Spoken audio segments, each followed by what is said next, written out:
Al quartier generale del PD in via Ronzinella i festeggiamenti sono iniziati prima di mezzanotte, quando era ormai chiaro che 1000 voti dividevano la candidata del centro-sinistra Carola Arena e l'uscente Giovanni Azzolini. Bellissima serata, un grandissimo risultato non solo qui ma anche da altre parti. Le notizie che stanno arrivando sono molto importanti. Cosa si aspetta dal nuovo sindaco? La rinascita di Mogliano, credo che questo sia un grande risultato e noi abbiamo un grande entusiasta e vogliamo costruire attorno a Carola una grande squadra per lavorare assieme. Soddisfattissima perché la campagna di Azzolini è stata cattiva e non veritiera. Carola se lo merita. Sono certa che farà delle belle cose per Mogliano. Sono convinta che potremo davvero cambiare Mogliano, i cittadini ce l'hanno chiesto e quindi siamo sicuri di non deluderli. La prima cosa che farò è quella proprio di parlare innanzitutto ai dipendenti pubblici, perché io credo che proprio assieme a loro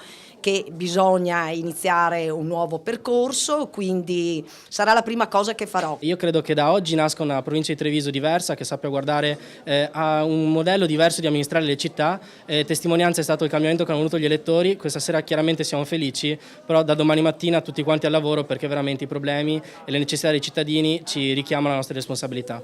Da via Ronzinella alla piazza, clima da sconfitta ma col sorriso tra i sostenitori dell'ormai ex sindaco.